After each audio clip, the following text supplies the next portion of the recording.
क्या है यार ये तुम्हारे पेरेंट्स, पता नहीं इन लोगों का दिल नहीं लगता क्या गांव में? हर साल मुंह उठाकर आ जाते हैं। अरे चैन से रहने क्यों नहीं देते ये लोग हमें? क्या है भाई, साल में एक बार तो बेटे पोते पोती से मिलने आएंगे ना। तुम्हारी माँ तो हर दूसरे महीने पड़ी रहती है। बस अब क्या था, घर में तूफान आ गया। विनोद ने बोल तो दिया लेकिन अगले ही पल एहसास हो गया, हाय ये मैंने क्या कह दिया। क्या क्या कहा विनोद? मेरी माँ बीमार रहती है इसलिए आती है, और तुम्हारे मम्मी पापा, अरे वो तो पूरे 3 महीने टिक जाते हैं, 3 महीने, समझ रहे हो? और मेरी माँ वो बस 2-4 दिन रुकती है। देखो रेखा, मैंने ऐसे ही कह दिया, माफ कर दो प्लीज। तभी काम वाली रमा अंदर आई। बहू जी ये देखो ना, अब सास ससुर आएंगे तो मेरा काम 2 गुना हो जाएगा। सुबह शाम चाय के अलावा दोपहर में भी बनानी पड़ेगी, फिर बर्तन 3-4 लोगों के बर्तन मानने पड़ेंगे ना। अभी तो 2 लोगों की मांजती है, तो बहू जी अब आपको मेरे को 500 रुपया एक्स्ट्रा देना पड़ेगा।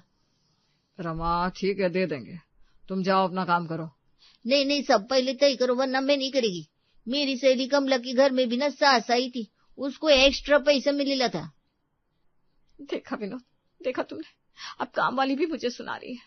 ऊपर से मेरी माँ की तबीयत खराब चल रही है, डॉक्टर ने कहा है बीपी बहुत बढ़ गया है, और तुम मुझे ताने दे रहे हो। अरे मुझसे शादी क्यों की थी तुमने? अरे नहीं रेखा, रो मत प्लीज, मैंने कुछ गलत नहीं कहा, बस यूं ही। देखो तुम्हारी आंखें लाल हो गई। रमा जा तू, ठीक है 500 एक्स्ट्रा मिल जाएगा, जा। दरवाजे की घंटी बजी। विनोद ने दरवाजा खोला। आइए पापा, आइए मम्मी, कैसी रही यात्रा? अरे बेटा बहुत थकान हो गई, पूरे 8 घंटे की यात्रा, ट्रेन में तो जगह ही नहीं मिली बैठने को। दादाजी दादी नमस्ते, आइए अंदर, मैं आपका सामान ले लेता हूँ। दादी कितने दिनों बाद आई हो, मुझे तो बहुत याद आती थी आपकी। हाँ बेटा, हम भी तो तुम्हें देखने के लिए तरस गए थे। अच्छा रेखा कहाँ है, दिखाई नहीं दे रही? वो शायद कमरे में होगी, बुलाता हूँ। अरे नहीं बेटा, रहने दे, वैसे भी तुम लोग काम में व्यस्त रहते हो, मैं खुद ही देख लेती हूँ, चाय पानी बना लेती हूँ। हाँ बेटा तुम अपना काम करो, हम संभालेंगे। दादी रसोई की तरफ बढ़ी। उन्होंने देखा सिंक में बर्तन पड़े हुए थे। उन्होंने आह भरी और चाय बनाने लगी। प्रिया बेटा जरा गैस तो जला दे, मैं चाय बना लेती हूँ सबके लिए। जी दादी आप बैठिए ना, मैं बना देती हूँ। अरे नहीं बेटा, तू अपनी पढ़ाई कर, मैं बना लूंगी। विनोद ने माँ को किचन में देखा तो उसे शर्म महसूस हुई। वो तुरंत किचन में घुसा। मम्मी आप बैठो, मैं बना लेता हूँ, आप अभी अभी आई हो, थक गई होंगी। अरे नहीं बेटा, तू क्यों करेगा, मैं कर लूंगी, तू जा अपने पापा के साथ बैठ। नहीं मम्मी, मैं मदद करूंगा, आप बताओ क्या करना है। दोनों ने मिलकर चाय बनाई, सबको पिलाई, फिर दादा दादी अपने कमरे में चले गए। थोड़ा आराम कर लेते हैं, थकान बहुत है। हाँ जी, लेकिन रेखा दिखी ही नहीं, कहाँ होगी वो? छोड़ो, शायद किसी काम में व्यस्त होगी। दोपहर के खाने का वक्त हुआ, सब डाइनिंग टेबल पर बैठे। रेखा भी आई। आओ बेटा रेखा, कैसी हो, कब आई तुम? जी ठीक हूँ। बेटा तुम्हारी माँ की तबीयत कैसी है अब? विनोद बता रहा था कि बीमार रहती हैं। जी वो तो बीमार ही रहती है, अब मुझे खाना परोसना है। इतना कहकर रेखा उठ गई और रसोई में चली गई। दादी ने दादाजी की तरफ देखा, दोनों की आंखों में दुख था। अरे कोई बात नहीं, शायद काम में व्यस्त है बेचारी। हाँ जी, हम तो बस यूं ही आके, बताया भी नहीं पहले से, इसीलिए शायद। विनोद चुपचाप सब देख रहा था, उसे समझ आ रहा था लेकिन वो कुछ कह नहीं पा रहा था। अगली सुबह रसोई में रेखा और कामवाली रमा। बहू जी आज क्या बनाऊं? देखो रमा, सास ससुर के लिए कल वाली सब्जी गरम कर दो, वो खा लेंगे, और हमारे लिए ताजे पराठे बना दो देसी घी में। लेकिन बहू जी कल की सब्जी तो। अरे कुछ नहीं, बुजुर्ग है, उन्हें क्या फर्क पड़ता है, चुपचाप गरम कर दो दोपहर को। बहू ये सब्जी तो कल वाली लग रही है। नहीं नहीं तो आज ही बनाई है, शायद आपको स्वाद अलग लग रहा हो। तीसरे दिन शाम को, देखो जी ये सेब खा लीजिए, फ्रेश है। दादाजी ने सेब उठाया, वो पिघला हुआ था। बेटा ये तो खराब लग रहा है।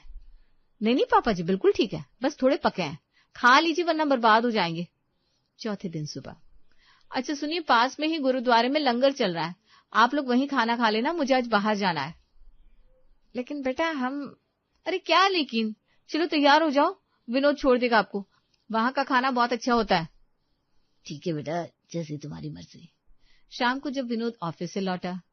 मम्मी आपने खाना खाया? हाँ बेटा, गुरुद्वारे में खा लिया, तुम्हारी पत्नी ने भेजा था। विनोद ने रेखा की तरफ गुस्से से देखा लेकिन कुछ नहीं बोला। 5वें दिन सुबह रसोई में, रमा बेटा जरा पानी का ग्लास तो दे दे। अरे खुद नहीं ले सकती क्या? मैं काम में व्यस्त हूँ, देखती नहीं हो?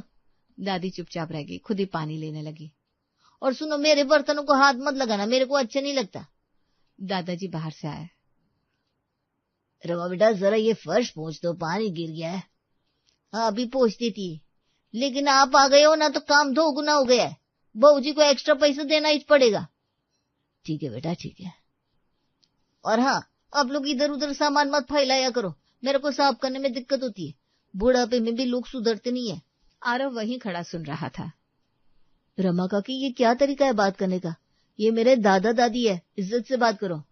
ए, तुम बच्चे हो, बीच में नहीं बोलने का। मैं तुम्हारी मम्मी से बात करेगी। प्रिया भी आ गई। मम्मी देखो ना, रमा काकी दादा दादी से कैसे बात कर रही है। हाँ तो क्या हुआ? सही तो कह रही है वो, काम तो बढ़ गया ना उसका। और प्रिया तुम ना बीच में मत बोला करो। रमा घर की पुरानी सदस्य है, उसे पता है क्या ठीक है क्या गलत। देखा, बहू जी भी यही बोल रही है, आप लोग जरा संभाल के रहा करो। दादी की आंखों में आंसू आ गए, वो चुपचाप अपने कमरे में चली गई। चलो, हमें कमरे में चलना चाहिए। कमरे में दोनों चुपचाप बैठे रहे। अब तो बस मन नहीं लग रहा यहाँ, नौकरानी तक हमें ताने दे रही है और बहू। शांत रहो, बेटे का घर है, सहना पड़ेगा। कमरे में दादा दादी बैठे थे, दोनों की आंखों में दुख साफ दिख रहा था। सुनिए, अब तो हाथ हो गई, मैं और बर्दाश्त नहीं कर सकती। नौकरानी तक हमारी बेइज्जती कर रही है और रेखा कुछ नहीं कहती, उल्टा उसी का साथ देती है। हाँ, मैं भी सोच रहा था, पहले तो सोचा चुप रहेंगे, बेटे का घर है, लेकिन अब तो सीमा पार हो गई। बासी खाना, सड़े फल, और अब नौकरानी का ये व्यवहार। मुझे तो रात में नींद भी नहीं आती। सोचती हूँ, क्या हमने अपने बेटे को इसी दिन के लिए पाला था? हमने तो कभी अपने सास ससुर के साथ ऐसा व्यवहार नहीं किया था। आज विनोद से बात करनी पड़ेगी, बहुत हो गया। वो हमारा बेटा है, उसे सब बताना पड़ेगा। देखते क्या कहता है। लेकिन वो मानेगा? रेखा ने तो उसे अपने हाथों की कठपुतली बना रखा है, रोना धोना शुरू कर देगी और विनोद पिघल जाएगा। फिर भी कोशिश तो करनी चाहिए, हम उसके माँ बाप हैं। शाम को विनोद ऑफिस से आया, उसका चेहरा उतरा हुआ था, सीधा अपने कमरे में चला गया। क्या हुआ बेटा, तबीयत तो ठीक है ना? विनोद कुछ नहीं बोला। दादी उसके पीछे पीछे कमरे में गई। विनोद बिस्तर पर बैठ गया और अचानक माँ की गोद में सर रखकर रोने लगा। मम्मी, मैं बर्बाद हो गया, कंपनी में ले ऑफ हो रहा है। बॉस ने कहा है कि अगले महीने तक मेरी नौकरी खतरे में है, मुझे टारगेट पूरे करने होंगे, वरना मम्मी मैं क्या करूं? शांत हो जा बेटा, सब ठीक हो जाएगा, भगवान पर भरोसा रख। दादाजी भी कमरे में आ गए। बेटा, घबराने की कोई बात नहीं है, तू मेहनत कर, टारगेट पूरा कर लेगा, तू इतना काबिल है, हिम्मत मत हार। पापा, मुझे बहुत डर लग रहा है, घर का खर्चा, बच्चों की पढ़ाई, लोन। अरे सब समझ जाएगा बेटा, हम है ना तेरे साथ, जो भी होगा मिलकर सामना कर लेंगे। तभी रेखा कमरे में आई। ये क्या हो रहा है यहाँ? विनोद, तुम मम्मी की गोद में क्यों लेटे हो? उठो, मैं हूं ना तुम्हारे साथ। रेखा प्लीज, मैं बहुत परेशान हूँ। तो क्या मैं तुम्हारी पत्नी नहीं हूँ? तुम्हें मेरे पास आना चाहिए था, मम्मी के पास क्यों? हमेशा यही होता है, मम्मी पापा आते तो तुम मुझे भूल जाते हो। बेटा ऐसी बात नहीं है, विनोद बहुत परेशान है। आप चुप रहिए, मैं अपने पति से बात कर रही हूँ। विनोद, उठो वहां से, चलो अपने कमरे में। आरव और प्रिया बाहर से सुन रहे थे, वो अंदर आए। मम्मी प्लीज, पापा परेशान है, उन्हें तंग मत करो। हाँ मम्मी, दादा दादी पापा को संभाल रहे थे, अब क्यों नाराज हो रही हो? तुम लोग बीच में मत बोलो, ये मेरे और तुम्हारे पापा के बीच की बात है, बाहर जाओ। दादाजी ने दादी की तरफ देखा। चलो, हमें यहाँ से चलना चाहिए, बेटा पहले से ही परेशान है, अब हम कुछ नहीं कहेंगे, चुप रहेंगे। हाँ, आप सही कह रहे हो, विनोद की परेशानी बढ़ानी नहीं चाहिए। दोनों चुपचाप अपने कमरे में चले गए। अगली सुबह दादा दादी अपना सामान पैक कर रहे थे। दादी, अब क्या कर रही हो, कहाँ जा रही हो? बेटा, हमें गांव वापस जाना है, यहाँ हमारा मन नहीं लगता। लेकिन दादाजी, अब तो 3 महीने के लिए आए थे, अभी तो सिर्फ 4 दिन हुआ है। वो बेटा, गांव में कुछ जरूरी काम आ गया है तो हमें जाना पड़ेगा। नहीं दादी प्लीज मत जाओ, मुझे बहुत अच्छा लगता है आपके साथ। अरे बेटा, हम फिर आएंगे ना, तुम अपनी पढ़ाई पर ध्यान दो। हाँ दादाजी, कम से कम पापा के आने तक तो रुक जाओ। नहीं बेटा, ट्रेन का टिकट हो गया है, हमें निकलना पड़ेगा। रेखा किचन में खड़ी मुस्कुरा रही थी। रमा देख, आखिरकार जा रहे हैं, अब घर में शांति रहेगी। हाँ बहू जी, अब मेरा काम भी कम हो जाएगा। दोपहर को दादा दादी स्टेशन के लिए निकल गए। आरव और प्रिया उन्हें छोड़ने गए। शाम को विनोद ऑफिस से आया। मम्मी पापा कहाँ हो आप लोग? वो तो चले गए। क्या? कहाँ चले गए? गाँव वापस, सुबह ही चले गए। खुद ही जाने का फैसला किया, मैंने तो कुछ नहीं कहा। लेकिन वो तो 3 महीने के लिए आए थे, अभी तो सिर्फ 4 दिन हुए, तुमने रोका क्यों नहीं? अरे मैंने क्या करना था, उनकी मर्जी। बोले गांव में काम है तो चले गए, मैं क्या करती। तुम झूठ बोल रही हो रेखा, मुझे पता है तुमने ही उन्हें तंग किया होगा। तुम्हें अच्छा नहीं लगता ना मेरा माँ बाप का यहाँ रहना। देखो विनोद, तुम ना मुझ पर इल्जाम मत लगाओ, वो खुद चले गए, पूछो आरव प्रिया से। विनोद बिस्तर पर बैठ गया और रोने लगा। मम्मी पापा मैं तुम्हारे बिना कैसे रहूंगा, और तुम चले गए। 4 दिन बाद विनोद ऑफिस से घर आया, उसका चेहरा पीला पड़ा हुआ था। क्या हुआ, इतने परेशान क्यों? मेरी नौकरी चली गई, आज मुझे निकाल दिया कंपनी से। क्या क्या कह रहे हो तुम? हाँ, मैं टारगेट पूरा नहीं कर पाया, बॉस ने रिलीव कर दिया। अब क्या करेंगे हम? इस शहर में कैसे रहेंगे? किराया, बच्चों की फीस, लोन सब कैसे चुकाएंगे? मुझे नहीं पता, काश मम्मी पापा होते तो वो मुझे संभालते, मुझे सही रास्ता दिखाते। रेखा अब हमारे पास कोई चारा नहीं है।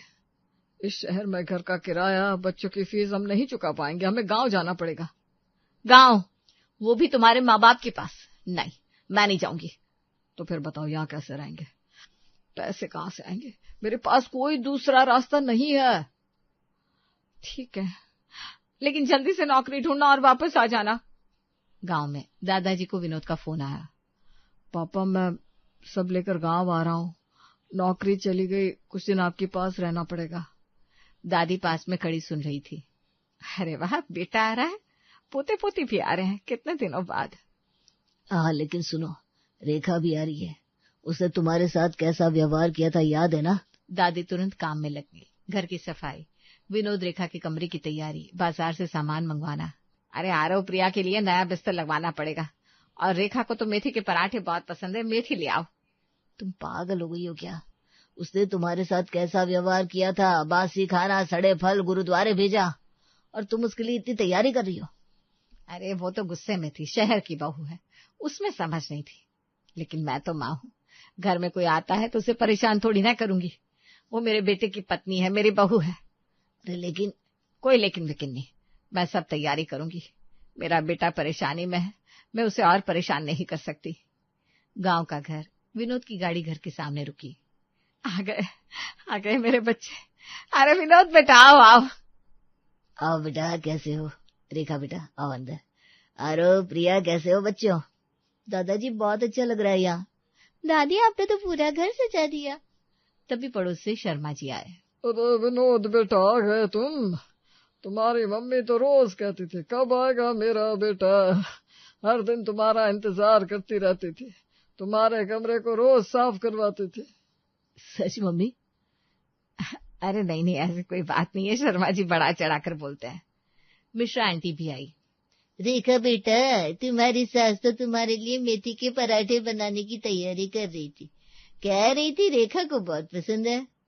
रेखा शर्मिंदा हो गई, कुछ नहीं बोली। चलो अब आ जाओ सब, खाना लगाती हूँ, बच्चे थके होंगे। डाइनिंग टेबल पर एक से बढ़कर एक व्यंजन। दादी इतना सब? आलू के पराठे, पनीर की सब्जी, गाजर का हलवा, वाह वाह वाह। और ये क्या है दादी, खीर भी? हाँ बेटा, तुम लोगों के लिए खास बनाया है। गांव की नौकरानी लक्ष्मी ने मदद की, सब ताजा है, अभी अभी बना है। बिटिया खाओ खूब, शहर में तो मिलेगा नहीं ये सब। गांव का देसी घी है, शुद्ध दूध की खीर है। मम्मी आपने इतनी तकलीफ उठाई? अरे ये कोई तकलीफ है? तुम मेरे बेटे हो, मेरी खुशी है ये सब। रात को गांव के सरपंच भी आए। अरे पंडित जी आपका बेटा आ गया, बहुत अच्छा लगा।